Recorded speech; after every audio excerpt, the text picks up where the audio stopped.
Let me tell you real quick about a guy I met 2 years ago in Mexico City. He's the kind of guy that buys big bags of rice and beans and some chicken and rarely eats out. He doesn't go to movies or have big nights out with friends. He doesn't even own a bed, and his apartment sucks. He sleeps on a mattress on the floor. He only owns a handful of outfits. He works as a bartender and saves up as much money as he possibly can, as quickly as he can, because the way he views it is the faster he earns the money, he can be back out here in Edinburgh or wherever as soon as possible. And you know what? I wouldn't do that. If I'm being perfectly honest with myself, if push came to shove and money were to be tight, I would definitely give up a little bit of travel before I stopped going out to eat completely or slept on a mattress on the floor. The reason is because I know exactly where I lie on the spectrum. Now, what spectrum am I talking about? Let me put it this way. Some people think that the more money you have, the more you get to travel. They think lots of people spend whatever they want throughout the course of the year, and if there happens to be money left over at the end of the year, hot damn, it's travel time. And to some extent, that is true. I do think that it's much easier for people that make a lot of money to make travel happen.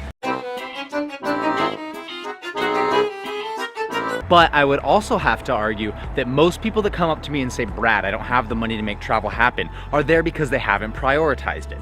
Take my friend back in Mexico, for instance, and I'm a little bit drunk for this part, but that's okay. He used to say it was hilarious because his casual friends would think that he was rich as hell. They'd be like, oh, let me guess, you're traveling to Brazil next? Round of drinks on you. And he would go, little do they know, I haven't had a beer in a bar in 8 months. So yeah, that's the spectrum. The spectrum literally lies from, I guess I'll see if there's any money left over, to I honestly do not possess a bed so that I can make travel happen. And I happen to lie somewhere around here. Some of the things that I do to finance 88 days of travel outside the country a year make a lot of sense. I don't eat out at nice restaurants a ton, and I cook a lot of meals at home. I also don't buy a lot of nice, new, and expensive things. Some of the things I do are pretty rugged, like I truly have no problem opening up a can of beans and eating them straight out of the can, or doing the same thing with tuna. Also, I've lived in New York for 8 years, and the number of times that I've paid for a cab by myself is less than 6 times. And some of them are frankly pretty stupid, like for instance, I haven't been to a dentist in 6 years. I know, it's stupid. I know. Oh my God, I know. But what I'm saying is I do know where on the spectrum I lie. So when people come up to me and say, Brad, I don't have the money to travel right now, the key words there aren't, I don't have the money to travel, the key words are right now. All we need to do is adjust where on the spectrum you lie. Travel like this, 88 days a year or even 5, doesn't happen on accident.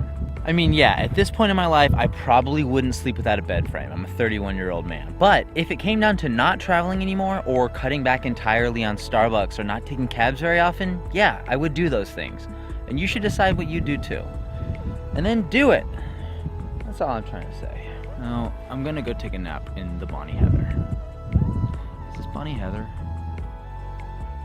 Is this Heather? Because it's Bonnie. Oh no, I broke the Bonnie Heather.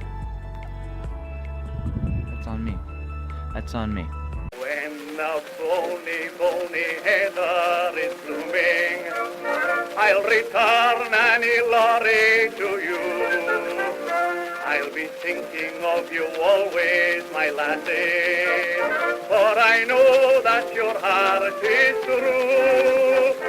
When Maxwell's breeze are bonny and Scotland's skies are blue, and the bonny heather is blooming, I'll return any lorry